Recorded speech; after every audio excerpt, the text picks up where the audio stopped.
ဒီနေရာမှာရေကူးလို့ရမလာ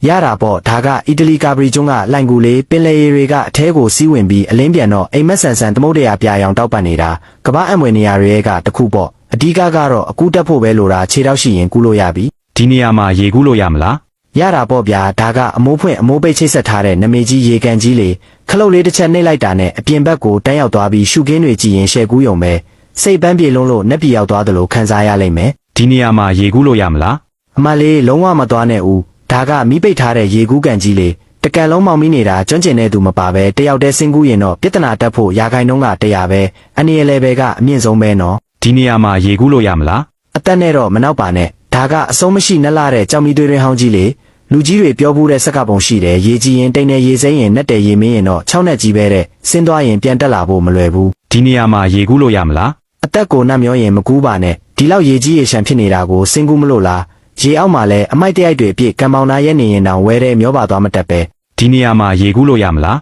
အမလေးမကူးနဲ့ဦးရေထဲမှာအကောင်ကြီးကြီးပင်လယ်ငရှင်းကောင်ကြီးရှိတယ်သွားတွေကဓာတ်ထက်တလို့ထက်ယုံတင်မကဘူးတရွေးမှာပါအစိတ်ရှိတာဆင်းသွားရင်တော့အစာသွားကျွေးတယ်လို့ဖြစ်သွားမယ်ဒီနေရာမှာရေကူးလို့ရမလားလုံးဝမဖြစ်နိုင်ဘူးဒါကကန်တုံမြစ်ခွဲလေရေပြင်ကကြည့်ရင်တော့ငိမ့်သက်ပြီးချုံမွေ့နေတာပဲဒါပေမဲ့ရေအောက်မှာတော့အသက်လူရမဲ့ရေစီးတန်တဲ့ဝဲကရက်တွေကြီးပဲအဝေးကနေပဲတချင်းသားထောင်ရင်းကြည့်နေ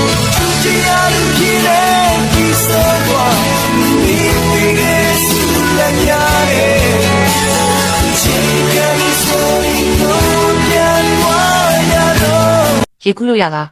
းခြေထောက်ကြီးတွေအရန်လာတာပဲရတာပေါ့ဒီနေရာကဆောင်းလို့ဝါရဘန်ကလောပါလမ်းလျှောက်တဲ့အခါချုံမကြအောင်တတိထားနော်ရေထဲမကြခင်ကုကလုံးသားလေးကြသွားမယ်ခင်တယ်ရေကူးလို့ရလားဒီနေရာကကင်ဂျူးညအောက်ပိုင်းမှာနက်ရှူလိုက်တာနဲ့အင်ဂျင်စိတ်ကောက်လာမယ်ရေမကူးခင် nose mask အရင်ကူးရမယ့်နေရာရေကူးလို့ရလားဒီနေရာက Amazon မြို့ဝန်တွေကလူသားမဝင်ရဆုံးလို့ခေါ်တဲ့နေရာပါရေထဲစင်ကူရင်တက်ထွက်လာဖို့မလွယ်ဘူးဒါနဲ့အကောင်ဝစ်စီပြုတ်ပြီးလမ်းသေးဘူးရေကူးလို့ရလားဒီနေရာကစုပ်ပစ်ထားတဲ့အဆောက်အဦအောက်ကရေထဲမှာရေတွေကတိတ်နေတဲ့ရေဆိုးတွေဖြစ်ပြီးဘက်တီးရီးယားအများကြီးပါဝင်နေမကူးတင်ဘူးရေကူးလို့ရလားဒီနေရာကအင်ဒိုရာလိုပေါင်းထားတဲ့ရေကူးကမှာရေပူချိန်ကို30ဒီဂရီဆယ်စီယက်လောက်အမြဲထိန်းထားတယ်အားကြောင့်စိတ်ချလက်ချကူးလို့ရတယ်စင်ကိုတွေအတွက်တော့ကပ်ပုတ်ဝင်မြင်ပြီးစိတ်အေးချမ်းမှုပြောင်းနိုင်တယ်ရေကူးလို့ရလားဒီနေရာကအမြုပ်တွေနဲ့ပြည့်နေတဲ့မြစ်တစင်းမှာဓာတုစက်ရုံတွေကစုပ်ပစ်တဲ့စက်မှုရေဆိုးတွေအထိပ်ပါဝင်နေတယ်တခါစင်ကူးလိုက်တာနဲ့ယောဂတစ်မျိုးလောက်အနည်းဆုံးရနိုင်တယ်ရေကူးပြီးပြန်တက်လာရင်စောက်အပ်အေးဖြစ်ပြီးပဲဒီနေရာမှာရေကူးလို့ရမလား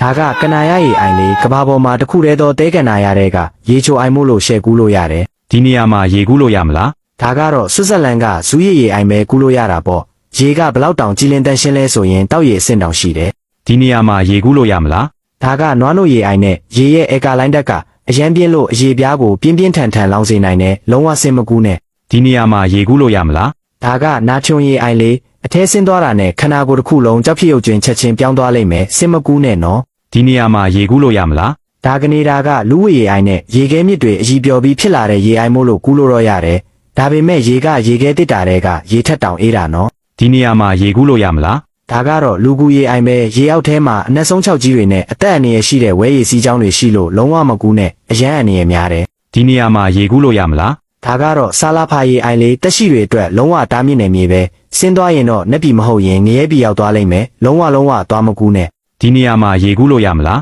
းဒါကတက်တက်ရေအိုင်လေးရေခဲပြရောင်ကြည်လင်နေတဲ့ရေပြင်ကြီးကစိတ်ကိုလန်းဆန်းသွားစေတာမို့လို့မင်းတို့ကိုပြန်မျှဝေပေးလိုက်တာဒီနေရာမှာရေကူးလို့ရမလားဒါကတော့တဘာဝအတိုင်းဖန်သားလို့ကြည်လင်နေတဲ့ပင်လယ်ရေပြင်ကြီးလေကူးလို့ရတာပေါ့ဒီနေရာမှာရေကူးလို့ရမလားဒါကကြောက်စရစ်ခဲရှုံမြောင်နဲ့ရေကတော့အောက်ခြေထိမြင်ရလောက်အောင်ကြည်လင်တန်ရှင်းတာပဲ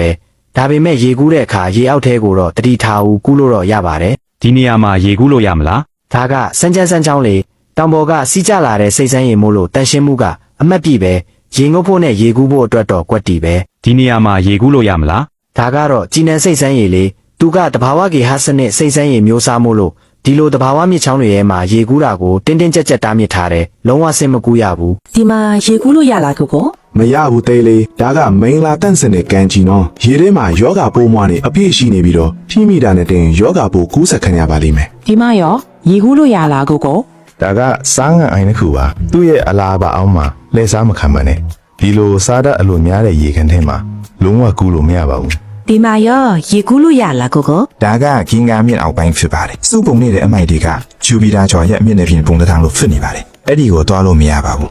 ဒီမှာတော့ရေကူးလို့ရတယ်မလားတော့ကို မင်းအသက်ကိုနှမျောပါအောင်ဘေဘီယာဒါကအမေဇုံမီးကွာရေထဲမှာအန်နာကွန်ဒါမြူကြီးတွေအပိလိရှိတယ်မင်းသာဆင်းသွားရင်ပြန်တက်လာရတော့မှာမဟုတ်ပါဘူး ဒီမှာရေကူးလို့ရလားကိုကို ဒါက neutron ရေကန်ရေက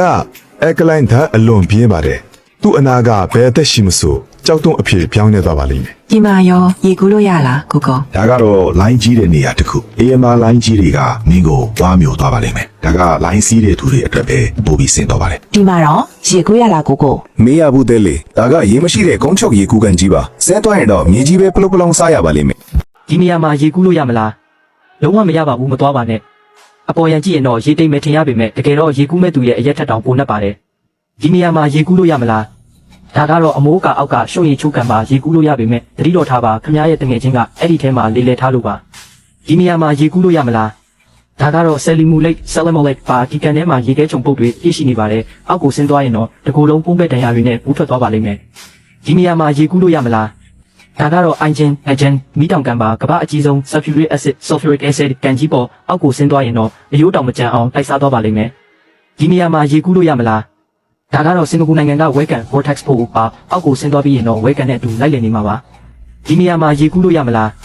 ဒါကတော့ငလင်လုံနေချိန်မှာရှိနေတဲ့အမိုးပေါ်ကရေကူးကန်ပါရေကူးကန်ထဲမှာတော့တိုင်းစီရတဲ့ခံစားချက်မျိုးကိုပေးစွမ်းနိုင်ပါတယ်ဒီနေရာမှာရေကူးလို့ရမလားဒါကတော့ကမ်းခြေကပြန်လည်ရေစီးကြောင်း red current ပါခမားကိုအရှိန်ဟုန်ပြင်းတဲ့ပင်လယ်နက်ထဲကိုမျောပါသွားစေပါလိမ့်မယ်ဒီနေရာမှာရေကူးလို့ရမလားဒါကတော့စုပ်ပစ်ထားတဲ့ရေကူးကန်တစ်ခုပါအဲ့ဒီထဲမှာကျက်စင်အလှည့်ကျစရာ periodic table ထဲကကျက်စင်အားလုံးပါဝင်နေပါတယ်ဒီကန်ထဲမှာရေကူးလို့ရမလာ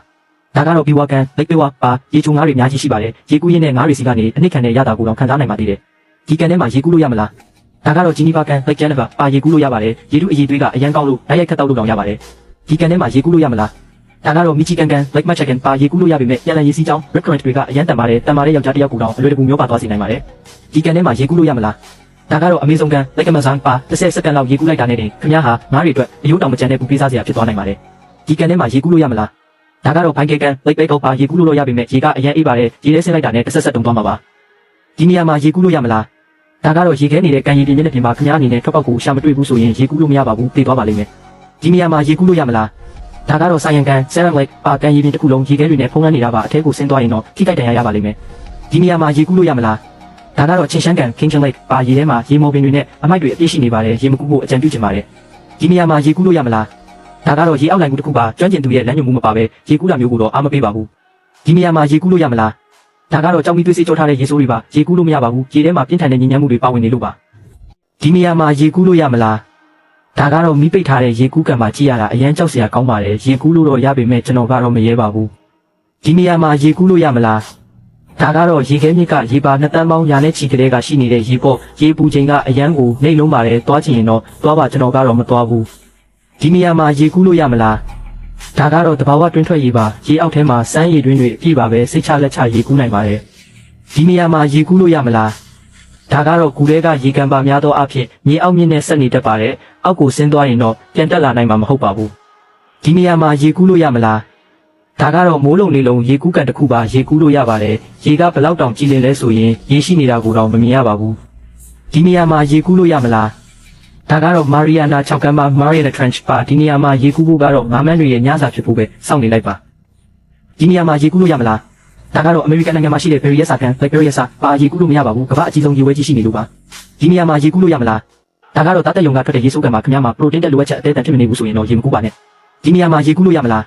းဒါကတော့ဇီဝအလင်းရောင်တောက်ပါတဲ့ Belluminescent ပင်လယ်ပြင်မှာရေကူးလို့ရပါတယ်ဒါပေမဲ့ခင်ဗျားကိုယ်တိုင်အလင်းရောင်တွေတောက်ပါပြီးပြန်တက်လာလိမ့်မယ်ဒီနေရာမှာရေကူးလို့ရမလားဒါကတော့ဘိုလီးဗီးယားနိုင်ငံကဆာလာတီယူနီဆော်ဒီယင်းနေစားကန်ကြီးပါရေကူးလို့မရပါဘူးဒါပေမဲ့မှန်တစ်ချက်လို့တော့အသုံးချလို့ရပါတယ်ဒီနေရာမှာရေကူးလို့ရမလားဒါကတော့ဘိုင်မိုင်ဆန်းရေတွင် Bay Spring ပါရေကူးလို့မရပါဘူးရေအောက်ထဲမှာရာနဲ့ချီတဲ့ဆန်းရေထွက်ပေါက်တွေရှိနေလို့ပါ ဒီနေရာမှာအမရေစင်းကူးလို့ရမလား မရပါဘူးလုံးဝမရပါဘူးဒီနေရာကကြည့်ရတာဆော့လို့ကောင်းမဲ့ပုံစံဆိုပေမဲ့ခြေချော်လက်ချော်ဖြစ်တာနဲ့မနှက်ဖြန်မနှက်ခင်းနေမင်းကြီးကိုမြင်ရတော့မှာမဟုတ်ပါဘူး ဒီနေရာမှာအမရေစင်းကူးလို့ရမလား ဘယ်တော့မှမလုပ်ပါနဲ့ဒါကဒီရေတက်အကြကြောင့်ဖြစ်ပေါ်လာတဲ့လိုင်းလုံးတွေပါပြင်းထန်တဲ့ရိုက်ခတ်မှုအားရှိတာမို့လို့တွေ့ရင်ချက်ချင်းဝေးဝေးရှောင်ပါ ဒီနေရာမှာအမရေစင်းကူးလို့ရမလား မရပါဘူးဒါကရေအောက်လုံကိုစွန့်စားရှာဖွေရေးပါဗီဒီယိုကြည့်နေရင်တောင်အသက်ရှူချက်တလို့ခန်းစားရတာရေထဲတောင်ဆင်းကျင်သေးတယ်လား ဒီနေရာမှာအမရေစင်းကူးလို့ရမလား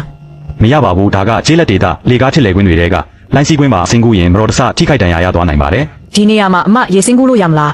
မ ဘယ်တော့မှမကူးပါနဲ့ဒါကလုံကူတွေကရေကန်နဲ့ကြီးပါရေတွေကမီလိုမင်းမောင်နေပြီးအောက်ခြေကိုလည်းမမြင်ရပါဘူးတစ်ချက်လေးခြေကျော်ကျသွားတာနဲ့ကယ်ဆယ်ရေးသမားတွေတောင်အော်ဒါလက်ခံနိုင်မှာမဟုတ်ပါဘူး ဒီနေရာမှာအမရေစင်းကူးလို့ရမလား ဘာရေကူးရမှာလဲဒါကတွေ့ရခဲ့တဲ့ရေတွေကဘိုးတရုပ်ပွားတော်ကြီးပါမြင်တွေ့လိုက်ရတဲ့သူတွေကန်ကောင်းကြပါစေရှောက်မကူးမိပါစေနဲ့ဒါမှသာလာမယ့်ကာလတွေမှာလမ်းပွင့်လန်းတာပြီးအဆင်ပြေချုံးမှုစီးပွားတတ်မှာပါ ဒီနေရာမှာအမရေစင်းကူးလို့ရမလား